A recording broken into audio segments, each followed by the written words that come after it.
अस्सलाम वालेकुम, बिस्मिल्लाहिर्रहमानिर्रहीम, नहमदु व नुसल्ली अला रसूलिल करीम। सूरह अल-फुरक़ान के 8 मरकज़ी मौज़ूआत में से हमारा तीसरा मरकज़ी मौज़ू कुरान मजीद है। इसके 4 ज़िमनी मौज़ूआत हैं और चौथा है इतराज़ात, फिर उनका जवाब क्या है। आयत 32 में से जी पहले नुकात हैं, 3 जो इतराज़ थे और चौथी में फिर एक और नुक्ता है। तो बुनियादी तौर पे ये पीछे से आयत नंबर 30 से बात आ रही है कि हुज़ूर सल्लल्लाहु अलैहि वसल्लम ने क़यामत के दिन क्या कहना अल्लाह को, मेरी उम्मत ने, मेरी कौम ने कुरान को मतलूब कर दिया था, छोड़ दिया था। फिर इसी में अगली आयत में 31 में अल्लाह ने कहा है कि हमने हर नबी के दुश्मन बनाए, मुजरम, वो सारे मुजरम लोग थे जितने भी दुश्मन थे उनके। और फिर इसी में अगली में आ रहा है ये दुश्मन करते क्या थे, और काफिर ने कहा क्यों ना इस पर कुरान एक ही बार नाज़िल किया गया। ये जो हम बात कर रहे हैं 32 में, तो एतराज़ जो था कि कुरान एक ही बार नाज़िल क्यों नहीं हुआ, 32 में बड़ा क्लियर किया है कि एक ही बार क्यों नाज़िल नहीं किया गया। और अल्लाह ने फिर उसकी वजह बताई है ये 32 में से। पहला लियुन सभ्यता, कि हम ताकि तुम्हारे दिल को मजबूत करें। सबत कहते हैं एक ही हाल पर जमे रहना, इसी से बात है कवि होना, इसी से साबित कदमी है, इसी से बात होता है सबूत, कि जी सबूत क्या है, ये इतनी करप्शन लगा, सबूत लाओ। सबूत क्या, कवि पक्की बात जिससे पकड़ा जाए, चीज़ हो जाए। तुम्हारे दिल को बे वादा कर, दिल मजबूत होना चाहिए। तो बुनियादी तौर पर दिल की मजबूती असल चीज़ है। इसीलिए बंदे कोई शेर दिल होते हैं या बुज़दिल होते हैं। कभी कोई शेर दिमाग, कोई शेर बाजू, कोई शेर टांग, शेर पैर कभी नहीं हुआ। तो दिल की मजबूती असल चीज़ है, जिससे तुम्हारे दिल को मजबूत करे। और फिर वरतलना हो तरतीला, और इससे पढ़ना क्या है, ठहर ठहर कर। अल्लाह ने ठीक है कि मौका, हस्बे मौका और हस्बे ज़रूरत नाज़िल किया गया जैसे जैसे था, और दिल की मजबूती के लिए किया गया ताकि उस मौके के मुताबिक, और समझने और अमल के लिए कि ठहर ठहर कर तदरीजन नाज़िल किया गया। अब ये जो सवाल है कि एक ही बार नाज़िल क्यों नहीं हुआ, तो अगर एक बार नाज़िल होता फिर कौन सा मान लेना था। तो रहते एक ही दफ़ा नाज़िल हुई, हज़रत मूसा को तख्तियाँ दी गई, लिख कर दी गई, आए कोहे तूर से, कौम आगे शिरक में मुबतला थी, बशरे को मबूद बना के बैठी हुई थी। तो उन्होंने इतना गुस्सा चढ़ा कि उन्होंने ज़मीन पर तख्तियाँ रख दी और फिर लगे उस पे। तो फिर कौम ने तो कितना माना जी तौरात को, कितनी तख्तियों पे कीमें। तो ये उज़्र लंग है। कहते हैं हुए बद्र बहाना बिस्यार, माने रामी हुजता ढेर। जब काम नहीं करना तो ये नहीं, वो नहीं, वो नहीं, ये नहीं, वो नहीं।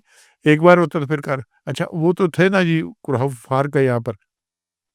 अब हमें तो इकट्ठा कुरान मिल रहा है ना, कि उनका अगर उज़्र था भी, हमारा तो उज़्र नहीं है, हमारे पास तो पूरे 30 पारे, पूरी 114 सूरतें बने। फिर हमने कितना अमल कर लिया उसके ऊपर। तो ये सिवाय उज़्र के, सिवाय फ़िज़ूल बात के और कुछ नहीं है। और फिर इसी में अगली है, और तुम्हारे पास कोई बात नहीं लाते, जो ये सवाल करते हैं, मगर हम इसका ठीक-ठीक जवाब देते हैं, बिलहक, हक के साथ सही जवाब देते हैं। पख्साना तफ़सीर, और बेहतरीन तफ़सीर करते हैं। तफ़सीर कहते हैं वज़ाहत को, तफ़सील को, तशरीह करने को। और इसको मेरे कुरान की जो भी होती है तशरीह की जाती है, उसे तफ़सीर कहा जाता है। तो अल्लाह ने कहा ये इसीलिए की है कि अल्लाह हर इतराज़ का जवाब देता है, और नुक्ता चीनी का वाज़ेह और सही जवाब होता है, पहुँचा देता है।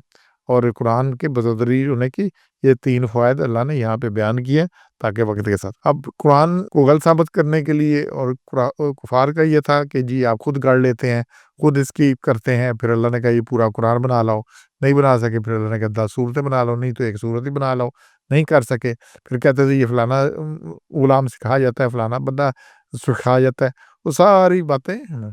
फिर सवाल मुख्तलिफ करते थे। अब सूरह कहफ में देख लें, उन्होंने पूछा ये साहिब कहफ कौन थे, और फिर हिज़र और मूसा का क्या किस्सा है, ज़ुल्करनैन कौन था। तो अल्लाह ने पूरा सूरह कहफ में उसका जवाब पूरा उतारा। और ये यहूदियों की मिलीभगत के साथ ये सवाल थे बनी इसराइल, उनमें ये किस्से मशहूर थे, उनके पता था, कुफ़ारे मक्का को तो इन बातों का पता नहीं था। फिर इस तरह सवाल आया जी सूरह बनी इसराइल में कि रूह क्या है, अल्लाह ने उसका जवाब दे दिया मौका। फिर ये सवाल आया सूरह यूसुफ नाज़िल इस पर हुई कि पूछा गया कि बनी इसराइल जो है ना, ये मिस्र कैसे पहुँचे, ये तो फ़लस्तीन के रहने वाले थे, ये फ़लस्तीन में रहते थे, हज़रत इब्राहीम फ़लस्तीन में थे, हज़रत इसहाक फ़लस्तीन में थे, हज़रत याकूब फ़लस्तीन में थे, उस इलाके में, शाम फ़लस्तीन का जो इलाका है उसमें थे।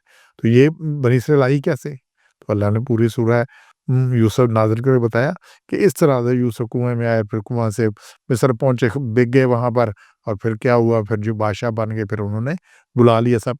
तो हस्बे ज़रूरत, जैसे-जैसे ज़रूरत थी तब तो ये नाज़िल होता रहा, हस्बे मौका ठीक जवाब और बेहतरीन वज़ाहत की गई।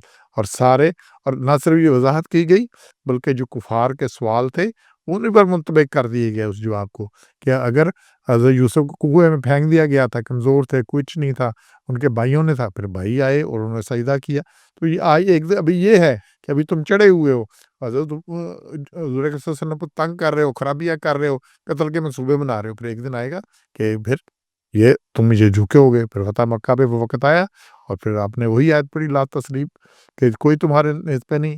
تو یہ سارا کچھ اللہ نے وقت پہ جواب دیا، تو اعتراضات ان کا جواب ہے۔ ہمارے پاس قرآن پورا موجود ہے، ہمارا تو اعتراض بھی نہیں بنتا، ویسے ہی کوئی نہیں بنتا، اللہ نے پہلے ہم بات کی حق ہے، تو انشاءاللہ ہم نے سمجھنا ہے اور پورے کو سمجھنا ہے اور پورے کو سمجھ کے پورے پہ عمل کرنا ہے، وہ ایک آدھ ٹکڑے ٹوٹے سے بات نہیں بننی۔ سبحان ربک رب العزت عما یصفون وسلام علی المرسلین والحمد للہ رب العالمین۔